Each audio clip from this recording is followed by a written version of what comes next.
Bonjour et bienvenue vraiment à l'École de la fonction publique du Canada. Je suis le Colonel.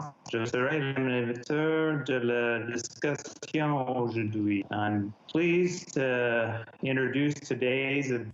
Aujourd'hui, je vais vous présenter notre rencontre intitulée Observation de la Terre depuis l'espace, comment les satellites améliorent notre vie quotidienne avec participants. Of course, before we get in to the event, a few. Donc, quelques petits détails administratifs pour que l'expérience soit plus agréable. Nous demandons de vous débrancher de VPN. Donc, si vous ne m'entendez pas bien et les invités vont me le dire, je vais éteindre la vidéo de façon à améliorer la connexion.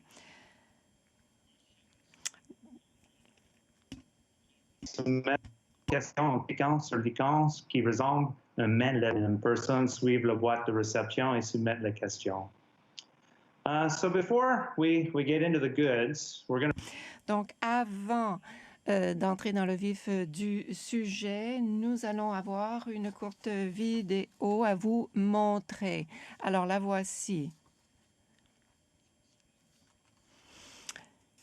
Depuis l'espace, nous prenons le pouls de notre planète en constante évolution. Les images de la Terre valent plus que 1000 mots. Elles sont le schéma de notre avenir. Afin d'exploiter le plein potentiel qu'offre le point de vue unique de l'espace, nous avons créé de puissants outils. Des outils qui collectent des données très utiles, des données qui permettent aux agriculteurs de gérer efficacement l'eau et les engrais pour obtenir de meilleures récoltes.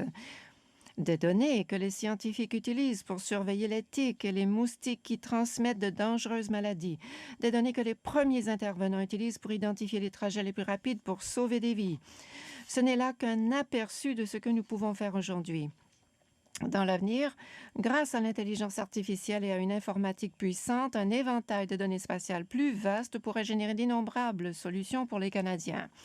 Imaginez un avenir où nous pourrons utiliser ces données spatiales pour mieux comprendre et prévoir l'impact des changements climatiques, comme la hausse du niveau de la mer, la météo extrême, les risques de feux de forêt, les inondations. Évaluer l'état de santé de nos forêts et produire des cartes prédictives des dommages causés par les parasites et les feux de forêt. Créer en temps réel des voies de navigation dynamiques afin de protéger les baleines et d'autres espèces menacées d'extinction.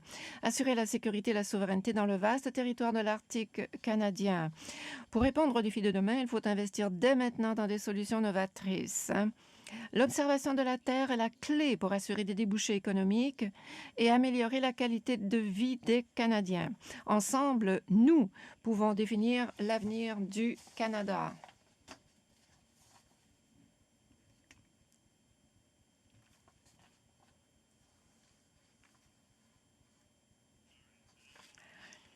Donc, nous vous avons situé le contexte et maintenant, je vais passer à nos panélistes. Ce qu'ils ont en commun, c'est qu'ils viennent de différents ministères, mais ils sont alliés dans le domaine des données spatiales. Et comme vous l'avez vu dans la vidéo, le gouvernement du Canada, de plus en plus, dépend des observations à partir de l'espace.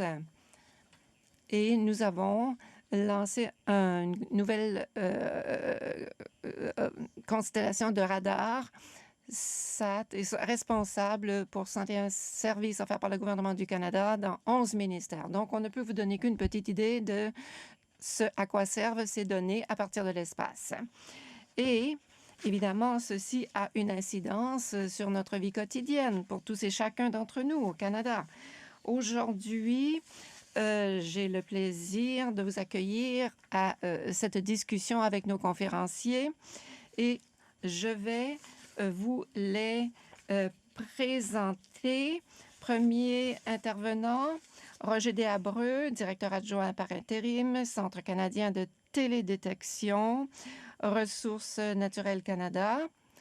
Ensuite, Brad Durnford, surintendant des glaces, garde côtière canadienne, lieutenant-colonel Catherine Marchetti, commandant du Centre d'imagerie interarmée des forces canadiennes, Dr. Heather McNairn, chercheur scientifique, agriculture et agroalimentaire Canada, et finalement, la dernière mais non la moindre, Shannon Kaya, conseillère politique principale, service météorologique du Canada, chez Environnement et Changement climatique Canada. Je vais leur poser des questions, mais avant cela, je vais vous demander de faire quelques petits devoirs.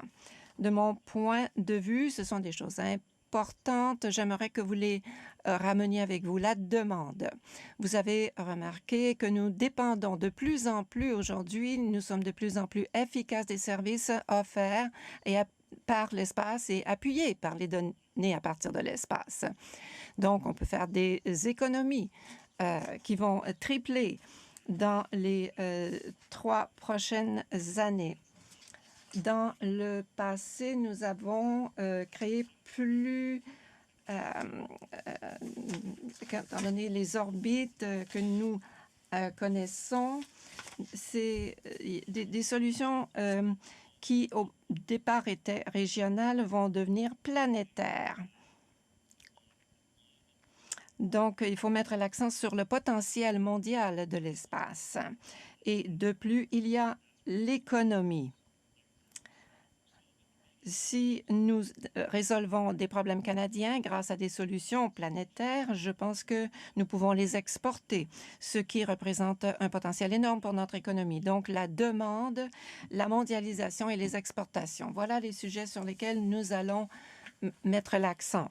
Donc, Roger Deshabreux. Roger, vous travaillez avec plusieurs ministères au gouvernement du Canada. Vous l'avez fait depuis plusieurs années et vous travaillez sur l'évolution des satellites au Canada.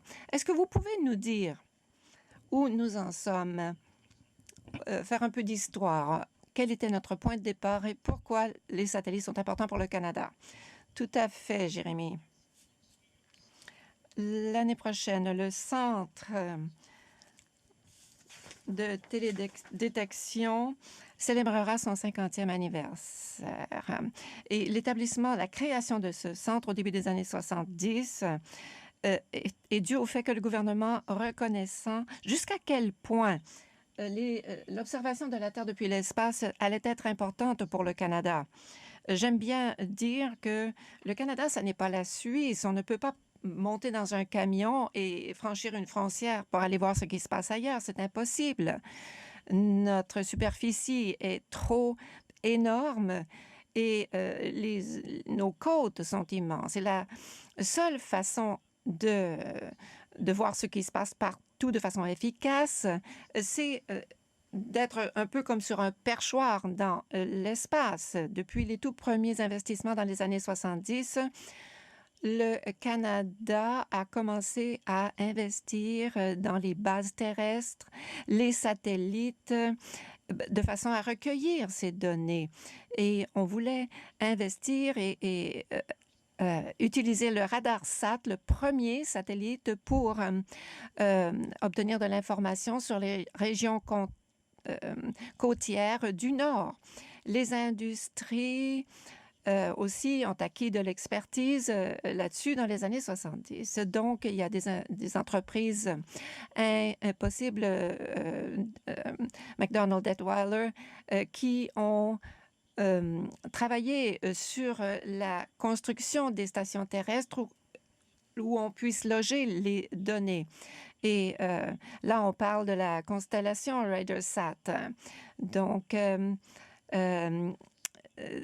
parmi les années 70 et 80, l'observation de la Terre à partir de l'espace était un service de base qui était la base d'entre 60 et 70 services offerts par le gouvernement du Canada.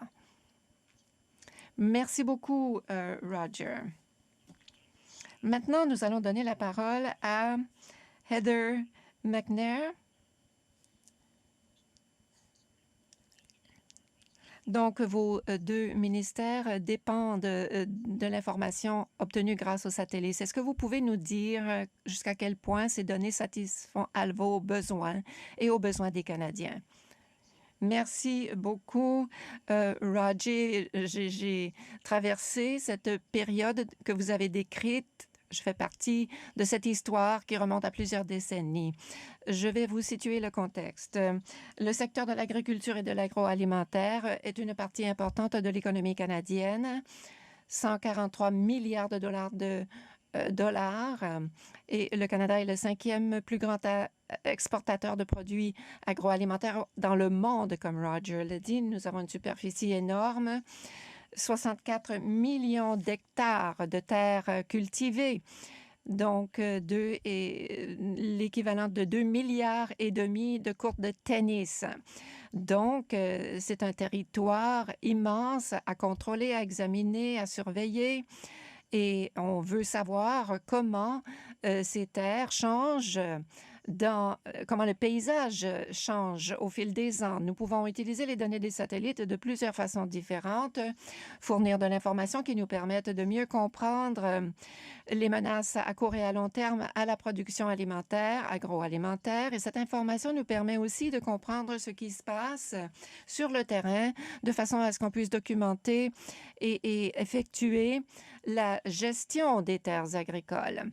Donc, quelques exemples de la façon dont nous utilisons les données recueillies par satellite au niveau des opérations, de l'exploitation. On fait des inventaires. Nous produisons chaque année plus de 3800 images pour faire l'inventaire des cultures et nous utilisons aussi des satellites de partout dans le monde.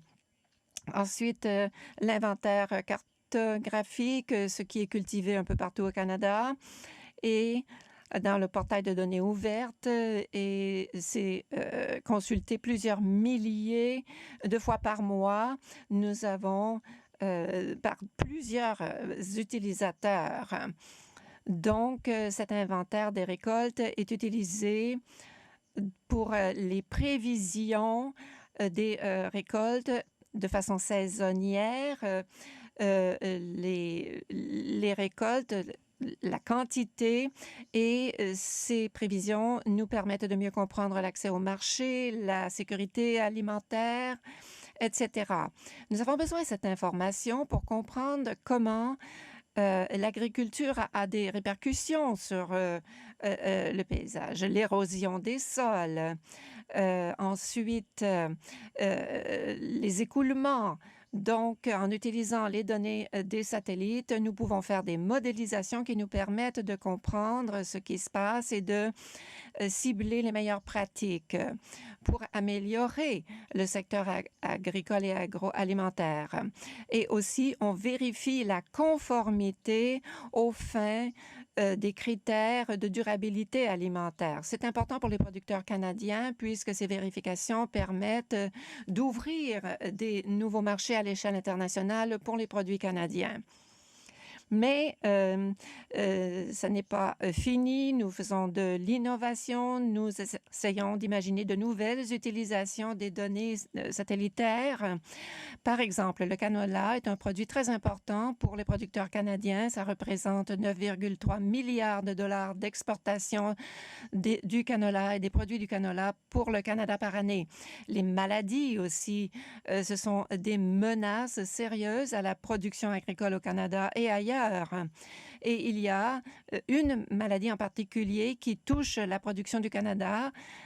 C'est une façon, un champignon, et ça peut entraîner des pertes d'à peu près 50% de la production du canola.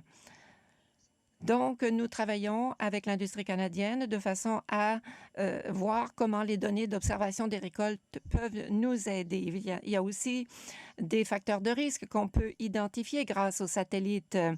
Si les sols sont détrempés, l'historique de certains terrains et l'état des plants de canola. Nous travaillons avec l'industrie de façon à faire de ces produits, de ces données, des outils pour identifier les risques pour les récoltes, quels pathogènes sont présents et comment on peut réduire, atténuer les risques. Évidemment, la maladie du canola, c'est une maladie. Évidemment, il y en a d'autres menaces comme certaines moisissures aussi. Et l'Allemagne nous sommes demandé comment on pouvait exporter cette technologie pour non seulement aider les producteurs canadiens, mais les producteurs à l'échelle mondiale. Voici de quelle façon nous utilisons l'observation de la Terre depuis l'espace dans notre secteur. Merci beaucoup.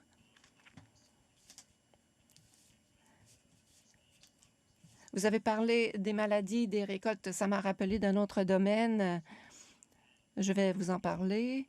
On peut faire la même chose pour d'autres vecteurs qui touchent la santé humaine.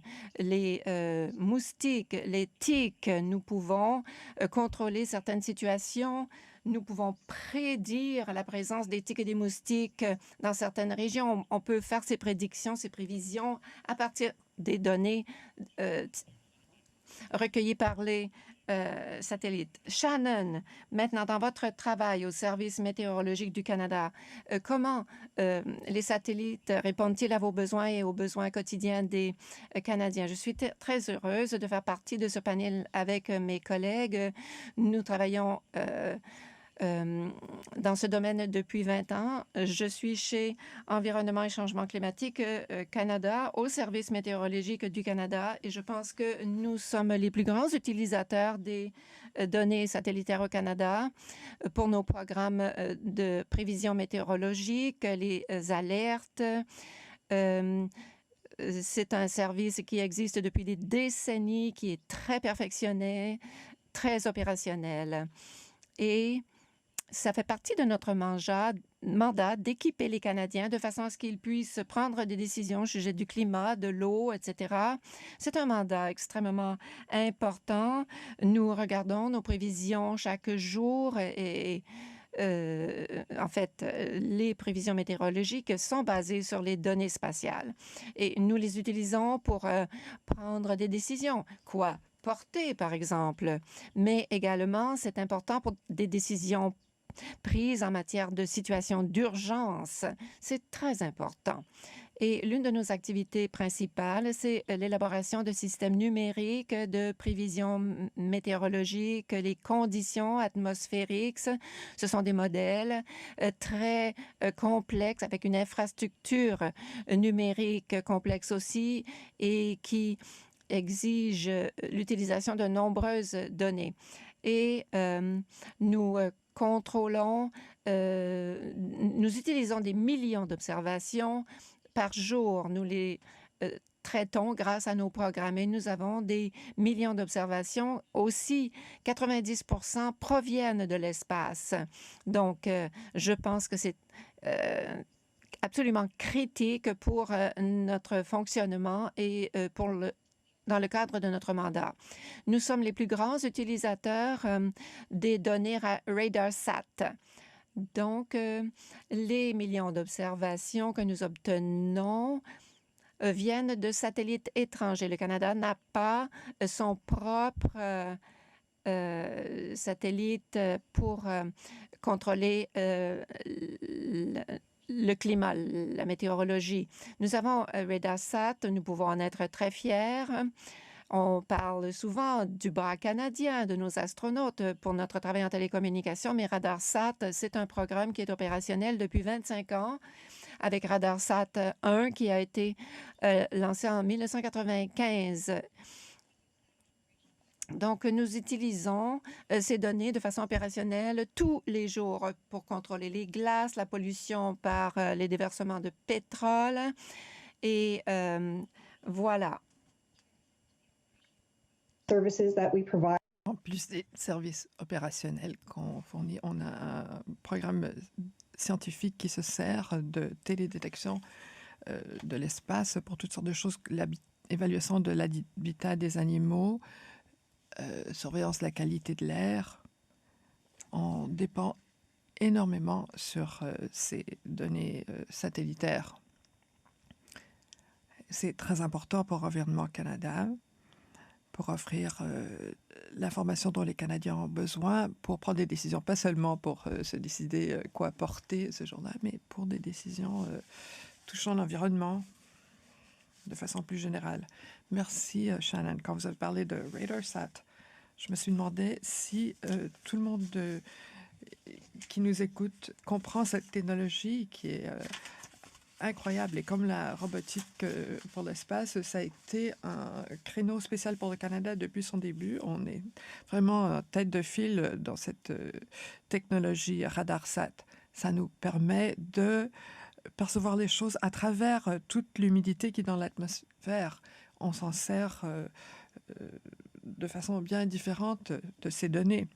On peut voir ce qui se passe sur la planète sous les nuages, tandis que les satellites à détection optique ne peuvent pas voir à travers les nuages. Alors, Shannon, vous avez mentionné la collaboration internationale qui est nécessaire pour que toute cette télédétection puisse fonctionner. Et donc, une stratégie spatiale qui se limite dans un pays ne peut pas reproduire toute la capacité mondiale. Ça n'a pas de sens si on le fait pays par pays. On va peupler l'espace de plus en plus de débris. Alors, ça a beaucoup d'avantages. Où est-ce qu'on peut ajouter une valeur à ce qui existe, par exemple, comme avec la technologie RadarSat? Alors, je suis content que vous ayez souligné cela. Maintenant, passons à Brad. C'est très important, très intéressant pour moi de comprendre votre expérience avec l'utilisation de données spatiales. Vous avez voyagé pendant des années sur des vaisseaux en vous servant de données satellitaires pour aider à votre navigation, surtout quand vous êtes dans la glace dans le Nord. Pouvez-vous nous parler des retombées économiques de ce travail? Et j'étais intéressée par ce que vous m'avez dit quant au fleuve Saint-Laurent et aussi, vous avez parlé du passage du Nord-Ouest. Eh bien, pour briser la glace au Canada, il y a 2 saisons. Il y a l'hiver de décembre à mai. Nos brise-glaces vont briser la glace de Saint-John-Terre-Neuve jusqu'au Grand Lac. Et en été, on va vers le nord, dans l'Arctique, où on va garder les ports ouverts et aider des vaisseaux qui se trouvent dans l'eau là-bas. Alors, nos intentions en tant que brise-glace, c'est aider les bateaux à traverser la glace.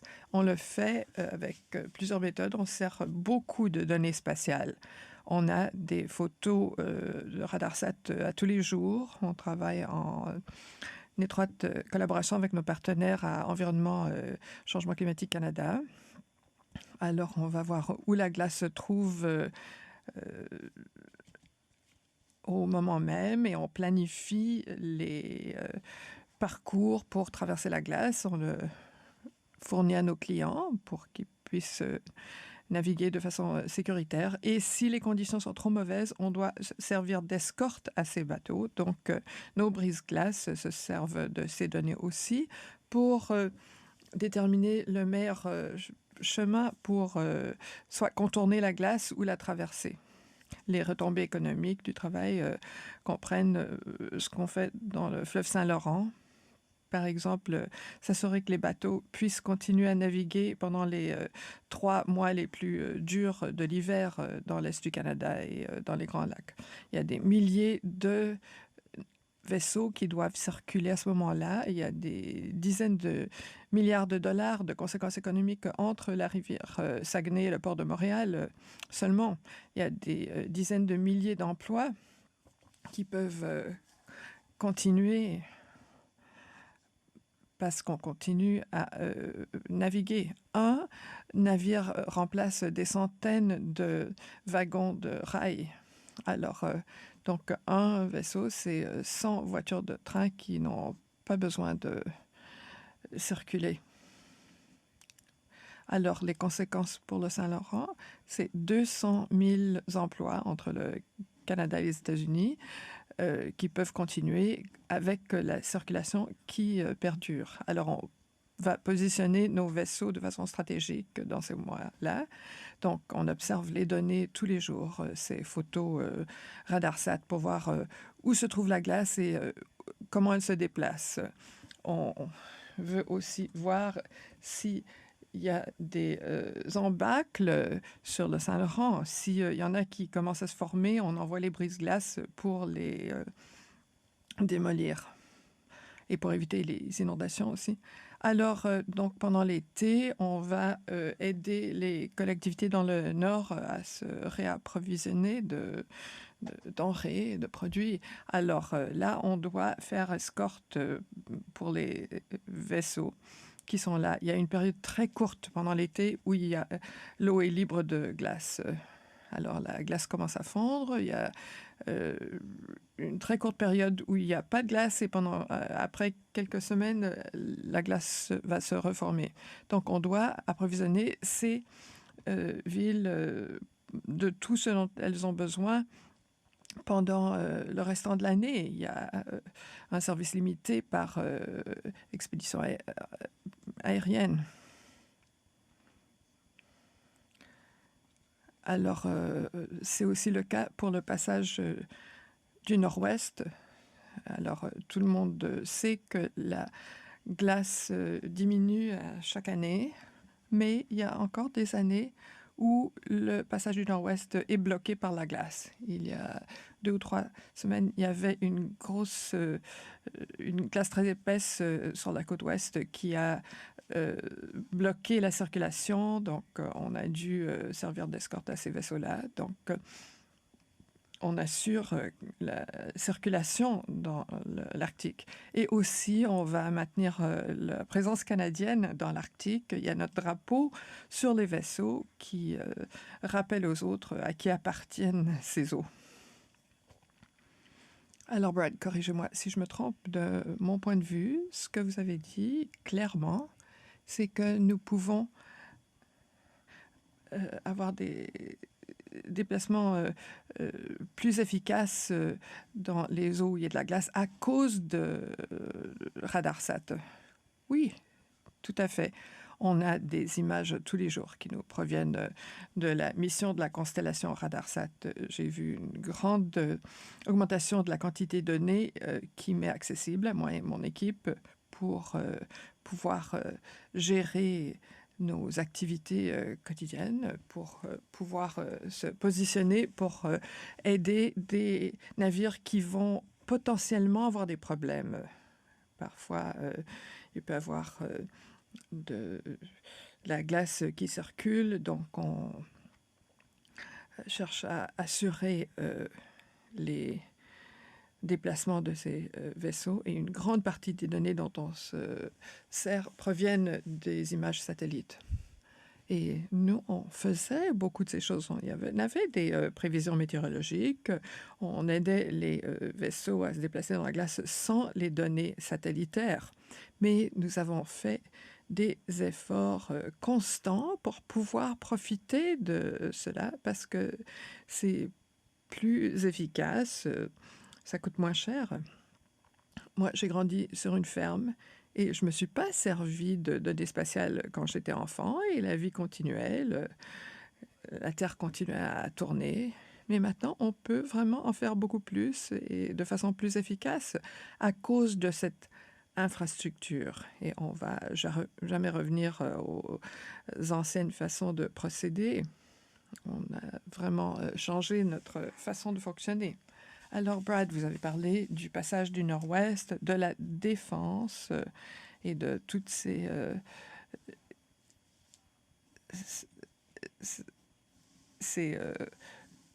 côtes très, très longues. Alors, Catherine, est-ce que vous pouvez nous parler du point de vue de la défense et de la sécurité, de l'importance des données spatiales, le ministère de la Défense nationale? se sert beaucoup de ces observations de la Terre depuis l'espace. Alors, on s'en sert donc du point de vue de la défense ou aussi la référence géologique. On va s'en servir dans les données pour se servir de ces images. Et parfois, on se sert du ISR, donc des questions liées au renseignement. On se sert de données satellitaires. Alors, je travaille au Centre d'imagerie interarmée des forces canadiennes. On s'en sert surtout pour des fins de la défense et de la protection de l'intérêt national. Donc, c'est aussi donner un soutien aux militaires en déploiement et aussi donner du soutien à d'autres ministères pour leurs personnes à l'étranger. Alors, l'observation de la Terre depuis l'espace est essentielle quant à ce que nous faisons, parce que nous avons des kilomètres et des kilomètres de côte. Souvent, on dit que c'est être conscient du domaine maritime. Et donc, on se sert de données satellitaires pour le faire. On se sert de données de radar parce que, comme Jeremy l'a dit, on peut voir à travers les nuages et on le combine avec un AIS, un autre système que les vaisseaux doivent utiliser. Et au cours des derniers mois aussi, on s'est servi des données de la mission de la constellation RadarSat. Comme vous le savez, alors chaque satellite a deux fonctions. Et donc, c'est beaucoup plus facile de fusionner ces données et de permettre une détection en temps réel. De savoir quel navire on voudrait examiner. Par exemple, les navires qu'on peut voir dans les images SAR, mais qui ne sont pas en train de diffuser des avertissements. Donc, on travaille avec la garde côtière et Pêche et Océan pour assurer la sécurité des Canadiens. Alors, le ministère de la Défense nationale se sert aussi de l'analyse d'observation de la Terre depuis l'espace pour d'autres situations, par exemple les incendies de forêt, la recherche et rescousse. Et on crée aussi des modèles numériques de cartes géographiques. Alors, dans notre mandat, la Défense nationale doit travailler en étroite collaboration avec nos alliés et nos partenaires. Comme pour les autres ministères du gouvernement, nous servons beaucoup des constellations de satellites et on cherche à voir comment on peut contribuer, par exemple, avec la mission de la constellation RadarSat et aussi pour garantir l'accès aux données dont on a besoin pour satisfaire notre mandat. Et on met l'accent de plus en plus sur la résilience et donc on doit s'assurer d'avoir l'accès aux données dont on a besoin. Et on doit dire que le ministère de la Défense investit en recherche et développement et dans les technologies pour aider l'industrie canadienne, mettre au point de nouvelles capacités pour appuyer différents projets, par exemple le développement des senseurs, gestion des données, le renseignement aussi. Donc, on dépend beaucoup sur ces géodonnées. Merci. Alors, oui, c'est intéressant. L'espace devient très, très important pour la défense. C'est une tendance qui va augmenter. Il y a beaucoup de défis sur l'horizon du côté de la défense. Merci de nous avoir parlé de ça, Catherine. Alors, maintenant, une autre question. Vous pourrez tous répondre, si vous voulez. Le Canada a commencé en tant que leader du point de vue de la recherche dans le domaine des satellites, mais nous observons présentement une transition où nous donnons un soutien actif à l'économie par le biais de la télédétection. Alors, qui aimerait répondre à ça? Bon, je veux bien intervenir ici. Alors oui, la perspective économique de l'observation de la Terre depuis l'espace est très importante avec l'économie qui change. Il y a plus de 2400 organisations au Canada qui ont besoin de ces données satellitaires et peut-être même plus si on pense à la donnée géographique. Il y a peut-être 10 000 emplois et dans les entreprises, encore 10 000 autres emplois. Donc, un secteur privé qui travaille à nous aider à trouver des solutions à partir de l'espace. C'est important de se pencher là-dessus. C'est peut-être contre-intuitif de penser à investir dans le domaine spatial maintenant. Il y a beaucoup de problèmes du côté du secteur de la santé et de l'industrie touristique aussi qui a beaucoup besoin d'aide présentement. Mais si on pense de façon holistique et on examine toute la chaîne des valeurs de l'observation de la Terre depuis l'espace, c'est pas seulement voir des satellites ou les créer et les mettre dans l'espace, mais c'est recevoir ces données, l'entreposer et mettre au point des produits qui vont aider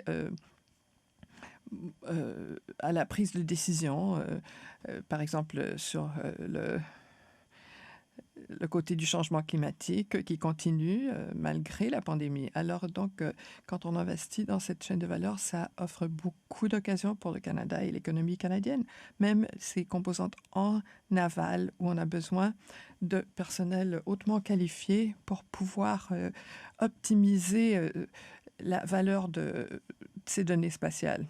Alors, du point de vue économique, ça a du bon sens d'investir tout au long de cette chaîne de valeur. Oui, c'est très juste, je suis entièrement d'accord. Et je n'ai jamais pensé que l'espace était la plus grande priorité pour les Canadiens. Notre plus grande préoccupation, c'est de prendre soin les uns des autres et on se préoccupe aussi des priorités immédiates. Mais ce que vous avez souligné, c'est que c'est quelque chose qui est vraiment imbriqué dans beaucoup des solutions dont on a besoin maintenant et à l'avenir, qu'on pense simplement du point de vue des emplois. Ce sont des emplois qui sont les emplois de l'avenir. Si on peut exporter des solutions, il y a encore plus d'emplois. Et ensuite, ça revient aux autres priorités auxquelles on a besoin de travailler. Changement climatique, télémédecine et investir dans ceci, ça a du bon sens parce que ça va diminuer le coût de trouver des solutions à ces autres défis. Donc, on doit s'assurer que l'espace fait partie de l'ensemble de solutions de la boîte à outils qu'on offre aux décideurs politiques. C'est un domaine très complexe et on doit s'assurer que ça fait partie de la conversation. Est-ce que quelqu'un d'autre aimerait intervenir en ce qui a trait aux avantages économiques avant que je passe à la prochaine question? Très bien. Étant donné l'importance des données ouvertes en matière d'innovation de productivité et pour se donner un avantage, comment le gouvernement peut-il s'assurer que ces données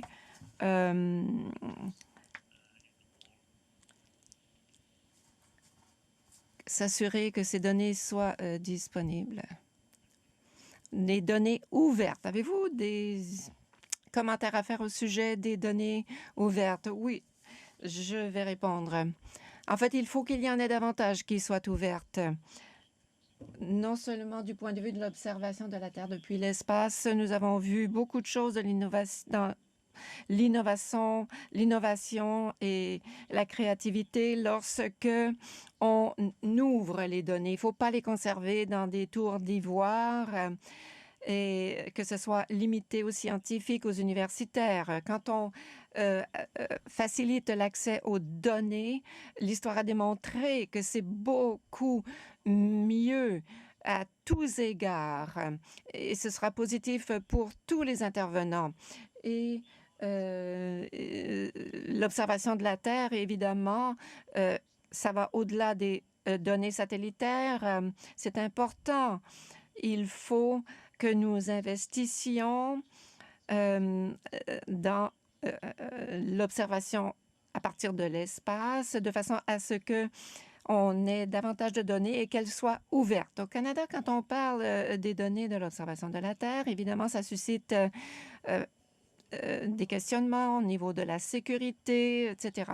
Mais si on décide que les données seront ouvertes et qu'on travaille ultérieurement à limiter cette ouverture, mais je pense que c'est une attitude que le Canada devrait adopter.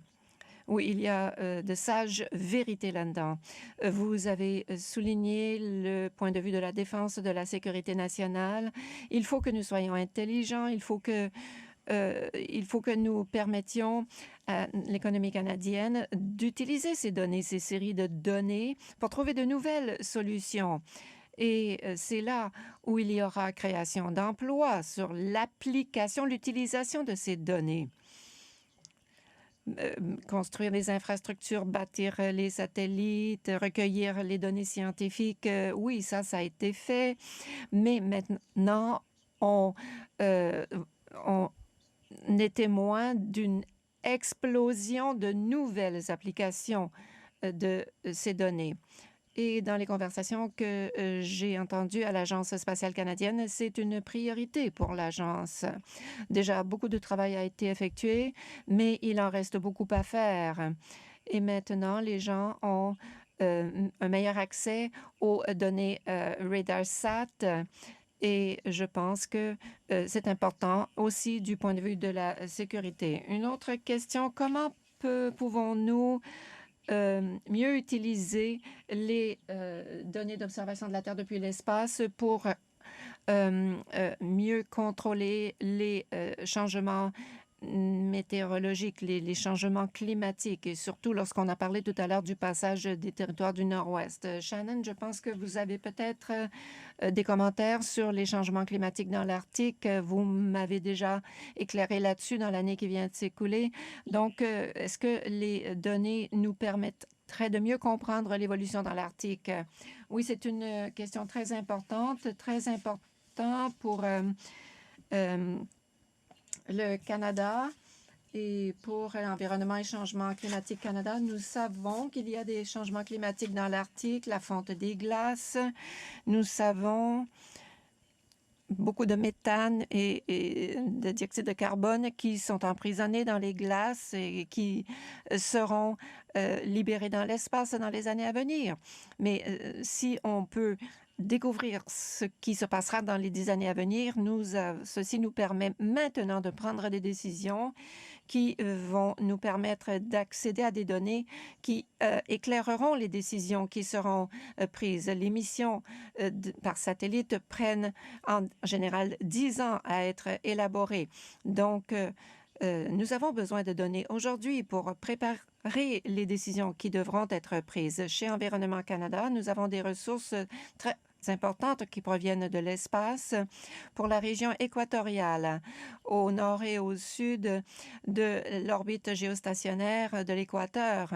Et nous avons besoin de 50 degrés de latitude. Et quand on va plus au nord, on n'a pas du tout des données aussi fréquentes sur une base temporelle. Donc, il faudrait une mission et il y a une étude de conceptualisation qui est en cours pour essayer de voir comment on pourrait obtenir davantage de données sur le Nord pour le climat, les gaz à effet de serre, la qualité de l'air et l'eau. Ce que ça pourrait changer la donne quand il s'agit de prévisions météorologiques, puisque nous aurons les données dont nous avons besoin, données portant sur le Nord. Et pour monsieur, madame, tout le monde, ça fera une différence pour les prévisions météorologiques pour les collectivités autochtones du Nord qui auront de meilleures données météorologiques touchant leur région. Donc, Il y a plusieurs nouveaux concepts de mission dans l'espace. Je viens d'en décrire un. C'est une occasion pour le Canada d'être un leader. Nous avons parlé de la collectivité planétaire lorsqu'il s'agit d'observation de la Terre à partir de l'espace. Il y a une grande partie de la population du monde qui se tourne vers le Canada afin d'assurer un leadership et combler les manques d'informations, de données que nous avons au sujet de l'Arctique. Merci beaucoup. Brad, vous avez parlé du territoire du Nord-Ouest, des eaux ouvertes là-bas. Voulez-vous nous en dire quelques mots? Oui, le consensus là-dessus, comme Shannon l'a dit, c'est que les conditions de la glace, et évidemment, pendant l'été, c'est plus facile du point de vue de la concentration des glaces.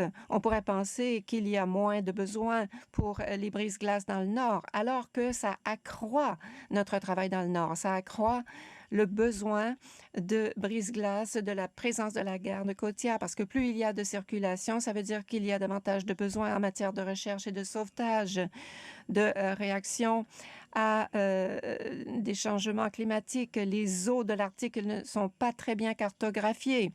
Il faudra voir. Nous aurons besoin de plus de données.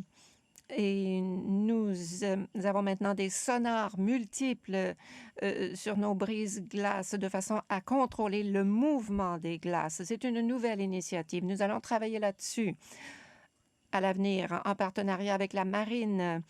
Il y a d'autres applications aussi. La marine sera plus présente dans le nord l'été prochain. Il y aura davantage de circulation dans le passage du nord-ouest. Il y a des navires qui veulent s'y rendre. Ils veulent s'y rendre plus tôt, rester plus tard dans l'Arctique, ce qui occasionne davantage de travail pour notre flotte de brise-glace. Nous utilisons les données à partir de l'espace tous les jours, les images qui nous parviennent pour identifier là où se trouvent les glaces et où se situent les problèmes dans le passage du Nord-Ouest. Il y a quand même présence de glace à l'automne et en hiver. Le passage n'est pas libre toute l'année. C'est peut-être plus facile l'été, mais c'est quand même un endroit, un environnement les plus rudes. Et j'y suis allée, moi, de nombreuses reprises au fil des ans avec les brises-glaces et je me suis même rendue au pôle Nord en 2015 avec l'expédition Terry Fox. Nous avons fait une cartographie du fond de la mer avec le Terry Fox et le Louis Saint-Laurent. Et nous avons utilisé des données par satellite tout le temps. Nous regardions les images quotidiennement pour voir où nous pouvions passer parce que la condition des glaces, ça peut devenir très intense. Jérémy, si vous me permettez d'ajouter, quand on pense au climat, au changement climatique pour le Canada, nous voulons être prêts, nous voulons protéger nos eaux. Évidemment, toute la question de la recherche et du sauvetage. Je me suis rendue à Trenton avec notre escadron qui se rend là-bas. Et nous savons que c'est un environnement très, très, très rude. Et évidemment, quant à la fonte des glaces, il y a davantage de gens qui circulent dans les eaux du Nord. Il faut protéger nos ressources. Il y a beaucoup de pays qui considèrent l'Arctique et il faut être sensibilisé à notre souveraineté, la souveraineté de notre pays dans l'Arctique.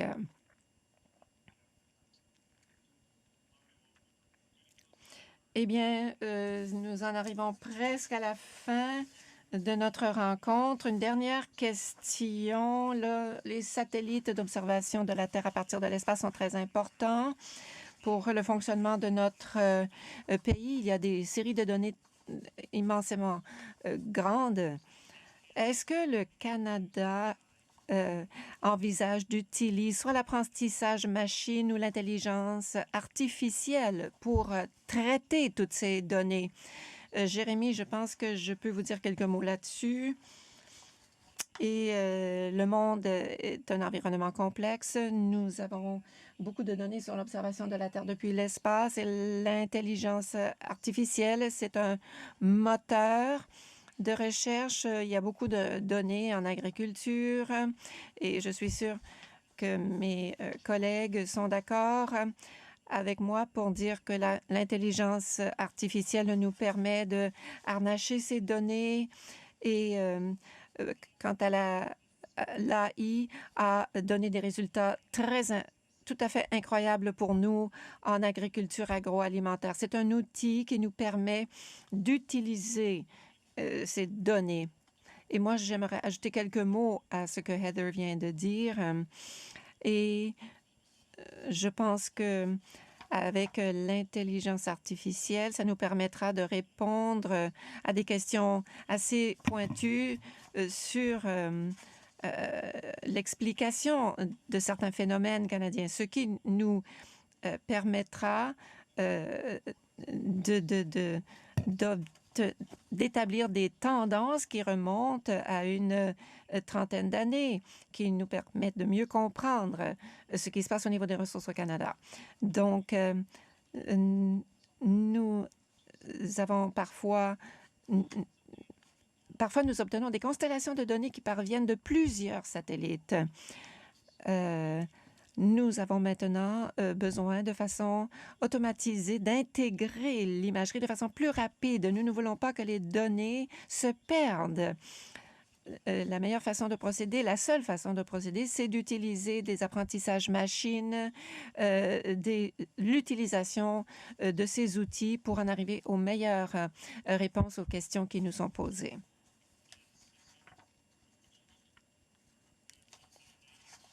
Oui, il y a beaucoup de place pour l'innovation. Et je suis convaincue que les gens dans l'auditoire sont convaincus que le gouvernement doit agir. Nous devons avoir des entreprises, des solutions, mais le gouvernement doit être le leader. Et je pense que l'un des défis qui s'offre à nous, c'est la réglementation de l'environnement. Les entreprises doivent voir dans quel pays elles vont s'établir à cause de la réglementation qui existe. Et il y a du travail qui s'effectue dans ce domaine au Canada. Je suis fière de le dire, mais nous ne devons pas attendre. Il faut que le gouvernement utilise au maximum les décennies d'expérience que nous avons acquises. Shannon,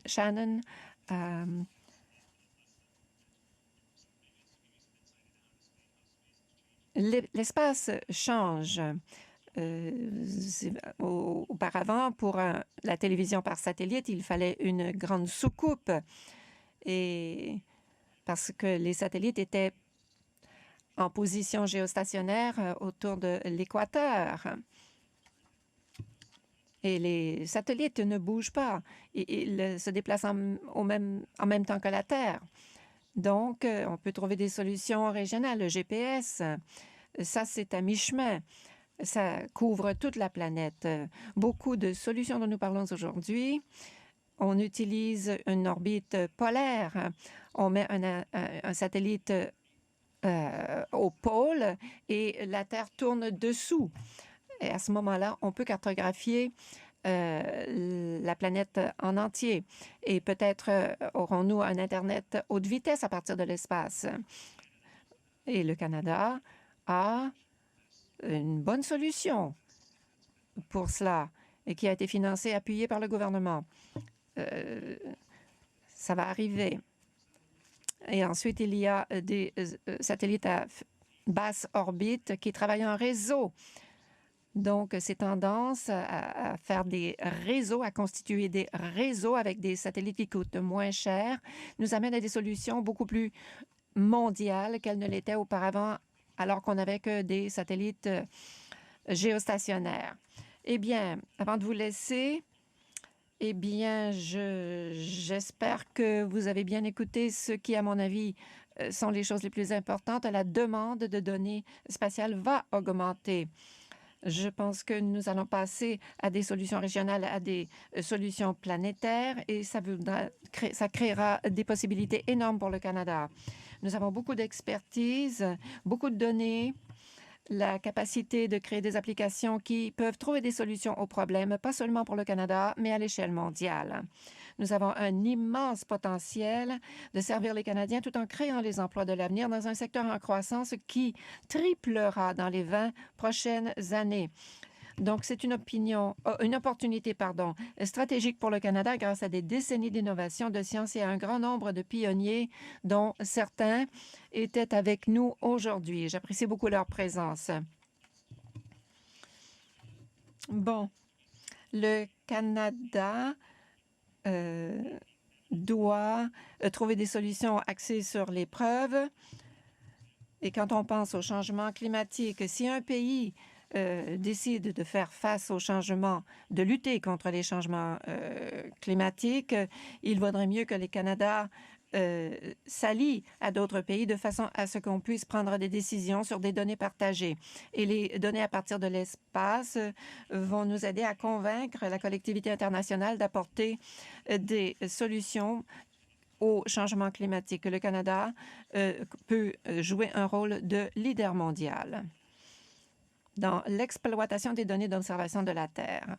Et j'aimerais remercier très sincèrement nos invités aujourd'hui, nos conférenciers. Vous nous avez informés, vous avez consacré beaucoup d'énergie à nous informer, à trouver des solutions pour le Canada grâce à tout ce que vous avez fait dans vos domaines respectifs. Merci beaucoup aux gens qui ont participé à cette rencontre, que vous ayez pris 1 heure de votre journée pour élargir vos horizons sur ce sujet si important pour le Canada. J'espère que vous allez continuer d'en apprendre afin que l'on aide nos décideurs à trouver des solutions.